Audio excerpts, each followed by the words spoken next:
kang umiyak, anak. Marami pa namang contest. Marami pa tayong pagkakataon sumali. Mananalo ka rin.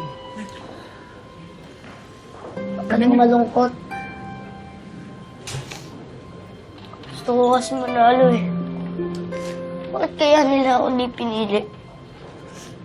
Di ka man mapili ngayon.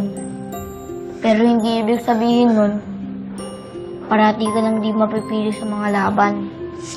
Eh, pangarap ko kasi maging champion eh. Kung yan talagang gusto mo, huwag kang susuko. Laban lang ulit. Ngayon alam ko na kung bakit ka napili sa top 5. Di ka lang mahusay. May maganda ka rin kalooban. Sana manalo ka sa contest na to, Iho. Deserve mong manalo.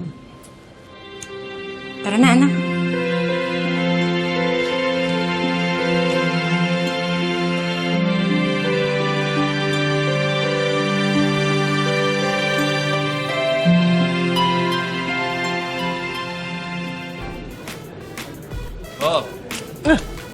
Buti naman na nakarating ka.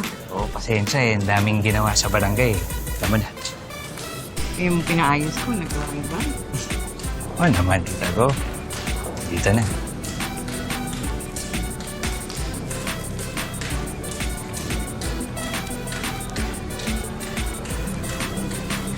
Oh, nagmamadali ka ba?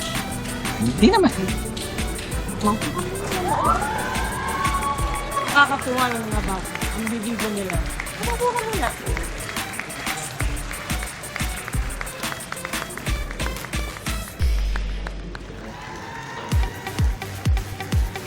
Sigurado talaga ako, patindi ng patindi ang excitement ninyong lahat.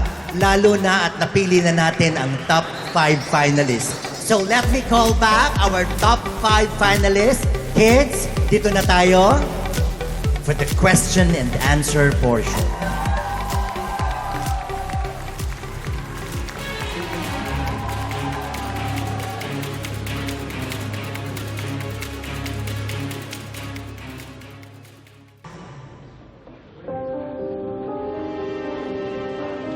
Talaga bang buhay ka pa, apo ko? Pero nasaan ka na? Sir, sa plaza ba dadaan pa tayo? Meron daw celebration doon yung mga taga San Leonardo. Mamaya na yan.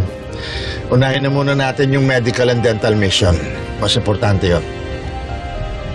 Yes, sir.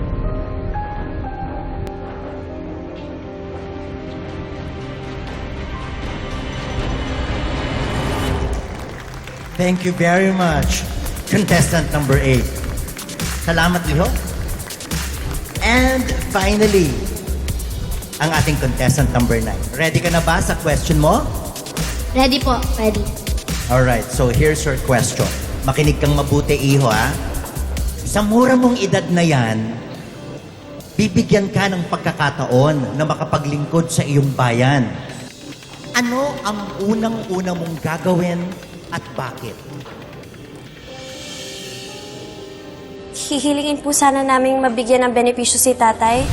Yun po bang emergency fund? Yung kinakaltas niyo po sa sweldo niya kada buwan? Yung ba? Pang-emergency lang yun. Kaya nga, emergency fund. Minsan, walang bayad ang overtime.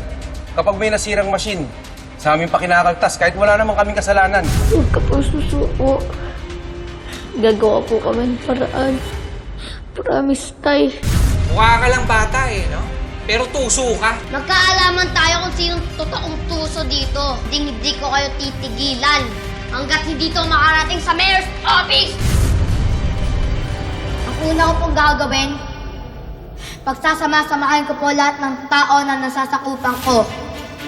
At mula sa kanilang boses na pinagsama-sama, papakinggan ko po sila. At gagawa po ako ng solusyon sa kanilang mga problema. Alam ko pong mahirap, pero yun po ang tungkulin ng isang pinuno.